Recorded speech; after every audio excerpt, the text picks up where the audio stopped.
MDH biryani મસાલા, પારંપરિક બિરયાનીનો અસલી સ્વાદ। असली मसाले सच सच MDH। ગ્રામ પંચાયતોની ચૂંટણીનું આજે પરિણામ જાહેર થશે। 8,326 ગ્રામ પંચાયતોમાં આજે સરપંચના નામ જાહેર થઈ જશે। 22 જૂને યોજાયેલી ચૂંટણીની મતગણતરીનો પ્રારંભ થયો છે, જ્યાં 239 સ્થળો પર 1080 કેન્દ્રો પર મતગણતરી હાથ ધરાશે। આ મતગણતરીની અંદર 13,444 કર્મચારીઓ જોડાયા છે। કાયદો વ્યવસ્થા જાળવવા માટે 14,231 પોલીસ કર્મીઓ ખડે પગે તૈનાત છે। સીસીટીવી કેમેરાની દેખરેખ હેઠળ મતગણતરી થઈ રહી છે। અમદાવાદની વાત કરીએ, 9 તાલુકાઓની ગ્રામ પંચાયત માટે મતગણતરી ચાલી રહી છે। 28 મતગણતરી કેન્દ્રો પર આ મતગણતરી અત્યારે હાથ ધરવામાં આવી છે। પરિણામ પહેલા જ 15 જેટલી ગ્રામ પંચાયતો સમરસ જાહેર થઈ ચૂકી છે, જેમાં વિરમગામની અંદર જાદવપુરા, શિવપુરા અને ચંદ્રનગર સમરસ થઈ છે। ધોલેરામાં આંબલી, કાદીપુર અને ગોગલા સમરસ થઈ ચૂકી છે। દેત્રોજમાં રામપુરાની કાતરોડી, જેઠીપુરા અને ધોળકા પણ સમરસ જાહેર થયા છે। રાજકોટની વાત કરીએ, જ્યાં 48 ગ્રામ પંચાયતની સામાન્ય ચૂંટણીની મતગણતરી પ્રક્રિયા હાથ ધરાઈ રહી છે, જ્યાં 22 ગ્રામ પંચાયતની પેટા ચૂંટણીની મતગણતરી ચાલી રહી છે। જૂની કલેક્ટર કચેરીમાં ચુસ્ત પોલીસ બંદોબસ્ત વચ્ચે આ બેલેટ પેપરની ગણતરી અત્યારે ચાલી રહી છે। રાજકોટ સહિત અલગ અલગ તાલુકાઓની અંદર મતદાનની ગણતરી થઈ રહી છે અને 150 મતદાન કેન્દ્રો પર 500 કર્મચારીઓ દ્વારા આ કામગીરી કરવામાં આવી રહી છે।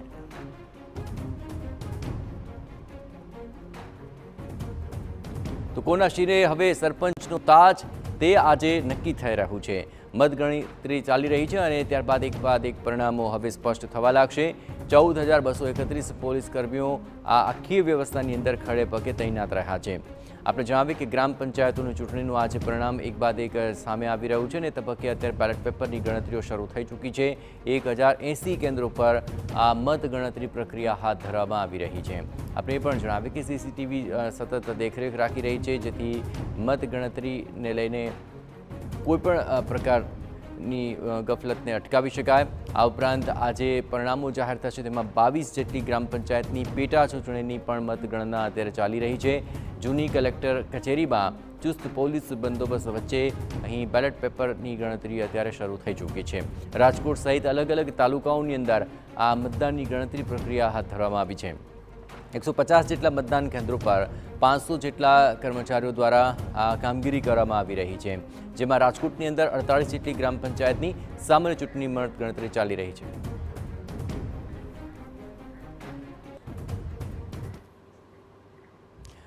અને વધુ વિગતે વાત કરવા માટે જોડાઈ રહ્યા છે ટીવી9 સંવાદદાતા રોનક વર્મા। રોનક, આખરે મતગણનાની જે પ્રક્રિયા છે તે ચાલી રહી છે, ક્યાં સુધીમાં પરિણામો સ્પષ્ટ થશે? કઈ રીતે આખી આ પ્રોસેસ છે તેને લઈને સુરક્ષા વ્યવસ્થાઓ અને અન્ય વ્યવસ્થાઓ ગોઠવવામાં આવી છે? રોનક,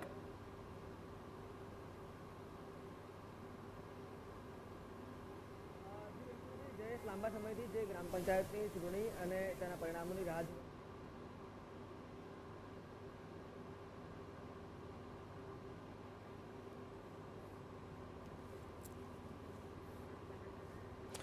રોનક પાસે આવીએ પહેલાં ખાસ કરીને તસવીરો આપણે બતાવીએ કે આજે મતગણતરી શરૂ થાય એ પહેલાં અહીં તમામ કર્મચારીઓ એકત્ર થયા હતા અને ત્યારબાદ હવે મતગણના પ્રક્રિયા શરૂ થઈ ચૂકી છે। રોનક જોડાયેલા છે। રોનક, શું અત્યારે આપ ત્યાં પ્રક્રિયા જોઈ રહ્યા છો અને ક્યાં સુધીમાં પરિણામો સ્પષ્ટ થશે? રોનક,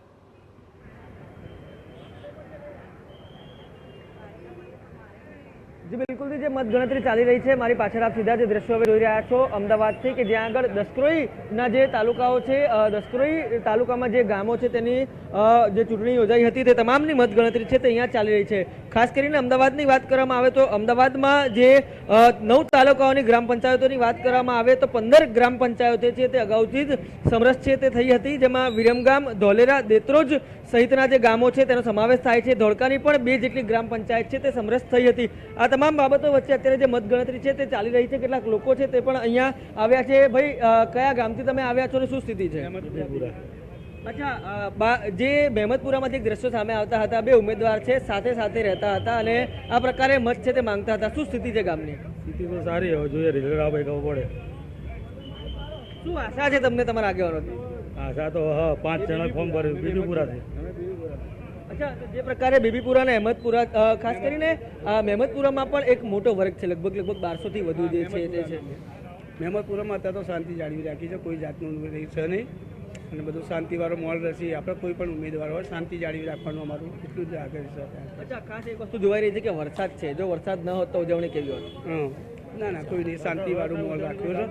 ધામધૂમથી થવાનું છે, કોઈ પ્રોબ્લેમ નહીં અને શાંતિવાળો માહોલ બની રહે એટલું શાંતિ જાળવી રાખવાનું છે અત્યારે આપણે. અચ્છા, સ્વાભાવિક રીતે અમદાવાદ જે જિલ્લાની ખાસ વાત કરવામાં આવે તો 15 જેટલી ગ્રામ પંચાયતો છે તે સમરસ થઈ છે. આ તમામ બાબતોને બાદ કરતા જેની અત્યારે ગણતરી ચાલી રહી છે તે અત્યારે શાંતિપૂર્ણ રીતે ચાલી રહી છે. કાયદો અને વ્યવસ્થાની સ્થિતિ ન કથરે તે માટે પોલીસના અધિકારીઓ છે તેમને પણ અહીંયા સ્ટેન્ડ બાય રાખવામાં આવ્યા છે. લગભગ 4 થી 5 વાગે જેટલો સમય છે આ તમામ પરિણામો છે તે ક્લિયર થશે, પરંતુ લાંબા સમયથી અટકેલી જે બાબત હતી ગ્રામ પંચાયતની તે હવે પૂર્ણ થઈ રહી છે. બિલકુલ રોનક, તમામ ગતિવિધિઓ પર આપ નજર રાખતા રહેજો. તો હવે એક બાદ એક પરિણામો સ્પષ્ટ થઈ રહ્યા છે અને સૌ કોઈને ઇંતજારી છે કે સરપંચના નામ કોના ક્યાં કેવી રીતે જાહેર થાય છે. MDH કિચન કિંગ મસાલા રસોડામાં હોય તો આપણે કાંઈ પણ બનાવી શકીએ છીએ. રીંગણાનો ઓળો, બટેટા ફુલાવર, ભીંડી મસાલા અને બીજું ઘણું બધું.